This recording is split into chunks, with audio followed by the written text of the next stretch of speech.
it's been over a year. I took a little bit of a hiatus here on my filming on my YouTube channel, Hallie's Holy Smoker Barbecue. I'm glad to be back at it here. I had a job change, a couple different things went on, and I'm trying to find something creative for you to smoke and try different things. And today we're going to do that, I think. It's going to be dry aging beef. So this is phase one. And this is where we package the beef and prepare it to be dry aged. I'm going to shoot for 30 to 45 days of aging. And then we'll see how that goes. I've never done this before, so we're on this journey together. It's all new to me. And one other thing I like to do here on Hallie's Holy Smoker Barbecue is share a little bit of a gospel message with you. And today we've got a really interesting one that talks a little bit about doubt, as we all have doubt in our life. And it comes from Matthew 11, verse 2. And it says, John the Baptist, who was in prison, he heard about all the things that the Messiah was doing. So he sent his disciples to ask Jesus. So he sent out his own disciples. John had his own. Are you the Messiah we've been expecting? Or should we keep looking for someone else? That was John's ask. Like, are you the Messiah? Now what's interesting is that John knew Jesus before he was even born. As a matter of fact, was it Luke 1:41? John leapt in Elizabeth's womb, his mother's womb, when he heard that that Mary was pregnant with Jesus. So he already knew that there's the Messiah back then, but he still had doubt. And then he also thought about, you go to John 1:27, chapter 1, verse 27, where he says to others as he's baptizing them, there will be one that will come after me, whose sandals I am unworthy to tie. So he knew at that time that Jesus was the Messiah. Very interesting. And Jesus knew that John was special also. And in Matthew 11:11, he said that there will be no one, I'm going to paraphrase here, I don't know the exact wording, but there will be no one born on this earth greater than John the Baptist. But John still had doubt. It's no different than you and me every day. You may doubt your faith, you may doubt God, you may doubt Jesus, but at the end of the day, he still loves you, cares for you, died for you.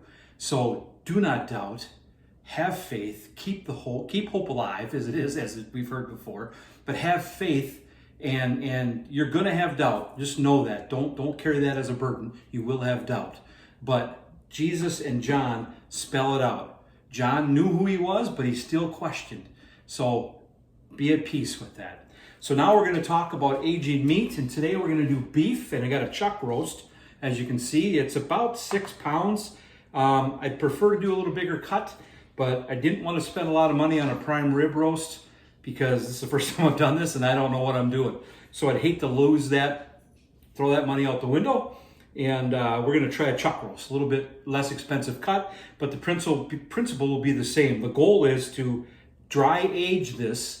And I should explain what dry aging does. Dry aging allows the meat to become extremely tender. And it also allows the beef flavor to be more pronounced, more flavorful, better eating experience, if you will. And what will happen after 40 days, 35, 40 days, or 45, depending on how this process goes, this particular cut, this chuck, will become hard, it'll become brown, and then when we take it out of this bag, I'll talk about the bag in a minute, we will trim all that off, and underneath it will be this beautiful cut of meat. And then what I'm going to do at that time is I'm going to smoke it. I'm going to go low and slow on the old Weber Smoky Mountain, my old partner out there, and then we're going to slice it like a brisket, and we're going to try 45-day aged chuck roast, smoked and sliced like a brisket. That's the goal. So this is phase one, and we're going to start talking about this bag a little bit. My son gave me these for Christmas a couple years ago. I really never used them. It's called an Umai bag. And what is unique about this particular bag is that there are pores in here. Now, we're going to vacuum seal this inside, but there are pores in this bag that will allow the moisture to vaporize out, but no moisture can come in. Very unique bag. And they give you all the tools that you need, which will be in here. This goes on the top part when you vacuum seal it. Here's my sealer. And the bag just kind of looks like this. It's a dry aging bag. It gives you the steps, what to do, how to go about dry aging beef. Very interested to see how this turns out. I've had this bag, like I said, these bags for a couple of years, and I was inspired by a friend of mine, Bob, to give this a try. And so I'm going to give it a try with this chuck roast. Now, as I mentioned, they suggest bigger cuts of meat because there's some waste with this because you're going to be trimming off all the brown part. Obviously, you're not going to eat that. So there is some waste. You're going to lose about 20 to 25% of this cut because you're going to trim. So I'll do my very best to try and not lose too much. But a bigger cut, like a 10, 12 pound rib roast, you know, you can just go woof, woof, woof, and you got about a 7-pound rib roast. That would be fantastic. But I didn't want to spend the money not knowing what I'm doing. So today is an experiment, and then we're going to push this out 45 days, and we're going to see what happens. I'm going to shoot for 45. That's the max. If it looks pretty good around 30, 35, I may pull it at that time also. But that's the goal. That's the starting point. Now, I should mention there are a couple different other ways to dry age besides the bag. You can dry age by putting a pan and then a rack. And by the way, this is going to have to sit on a rack for those 35, 40 days to let airflow around the entire bag. So this will sit in the refrigerator for 35 to 40 days, or depending how long I go, on this rack. Now, there's another method where you could use this rack, put this on here without the bag, and on the bottom have a tray full of kosher salt. And what the salt will do was will eventually draw that moisture out over a long period of time, but the meat itself sits open in your refrigerator. That's another option for dry aging beef. The other option is to get yourself a dry aging closet, they call it. It's sort of like a dorm fridge on steroids, but you put that in there just on a rack like this with nothing else, and there's some elements to that closet that will allow the beef to be dry aged over a long period of time also. So unique, different setup. And so what we're going to do today is, I'm not going to go through the whole process, but I'm just going to show you that the bag seems like a regular bag, but there are pores in here that allow this meat.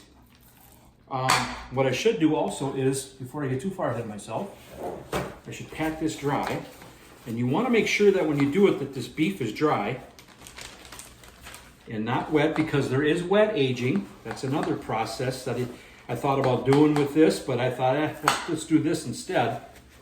So you want to pat it dry, and then when you do put it in your vacuum sealer, you want to make sure that that thing is really sealed up. As a matter of fact, I'll be sealing it twice when I seal it in here. But you want to put it in this bag and get it in there, just like this, nothing fancy. I didn't put any seasoning on it, salt, pepper, nothing, because that's all going to come off. That crust is going to come off. So here it is in the bag. And then what we'll do is they provide these little like breather strips in here. We'll put that at the top, and I will seal it in my vacuum sealer, and we're going to set it in the fridge for, depending on, I'm going to shoot for 30 to 45 days, depending on how it looks and how it comes together. So that's the goal. And then what we'll do at that time is we'll take it out, we'll trim it for you, I'll show you that process, and we'll put it on smoke and we'll smoke it, and then we're going to try it and we'll see what happens. I'm excited to give it a whirl. I've never done this before, and we're going to go on this journey together. So I appreciate you being along. Sorry for the long delay from videos, but busy. And now we're back at it here. Hopefully this summer I can get a few more videos out to you and to show you some different techniques and methods of smoking food and doing different things with food. So glad to have you back. Don't forget to like and subscribe somewhere down there. And we'd appreciate that as we try to grow this channel. More about the message sending with the love of Christ. And what else can you ask for but having a little beef on the side, or pork or chicken or whatever it might be. So glad to have you back at Hallie's Holy Smoker. We'll be back in about 40 days with the results. Okay. All right, we're back. It's 30 days. 30 days this brick has been in the fridge. It's been a long 30 days. I've been checking on it like a little baby. And it is definitely dried, no question. So now let's take a look at what's inside the bag here at this meat, and I'll trim some off. So let's take a look.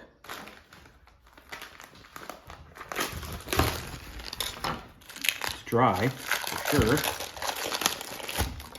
cut this open.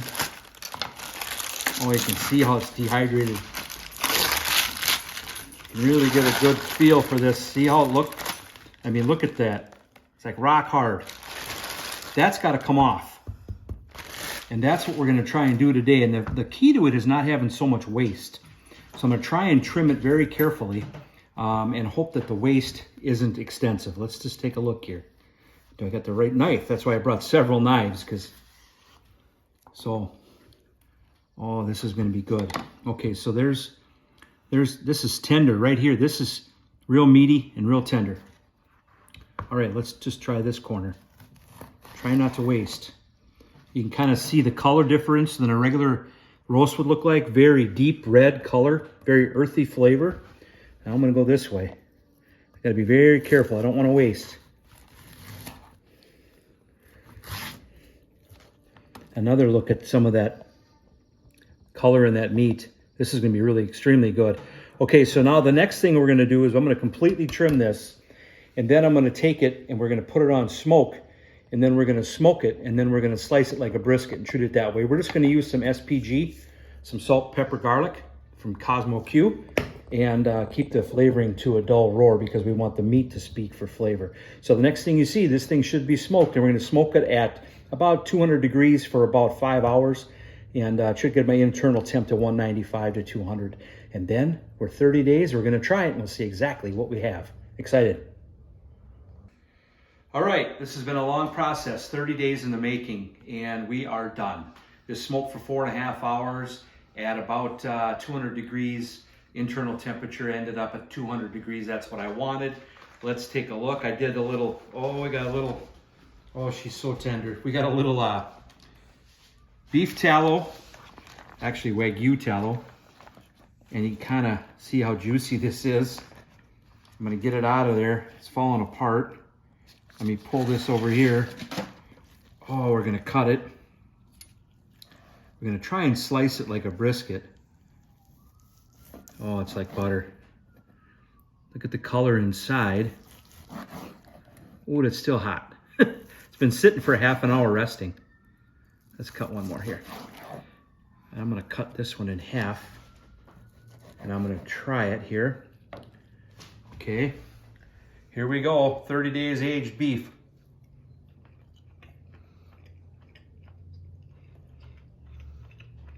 Oh my. Beefy, tender.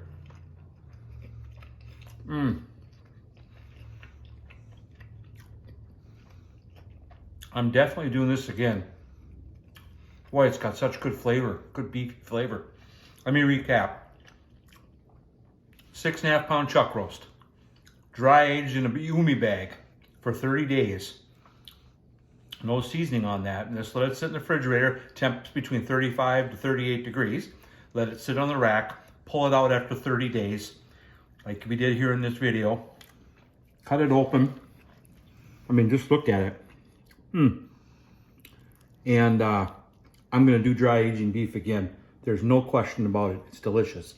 Folks, I wanna thank you for watching this video. If you get a chance, subscribe, like, tell your friends and neighbors, whatever it takes, because we want to make the video grow. And we're going to do more videos this summer. Took a little time off last year, but we're going to do more this summer as we progress. So thanks a lot for watching. Have a good day.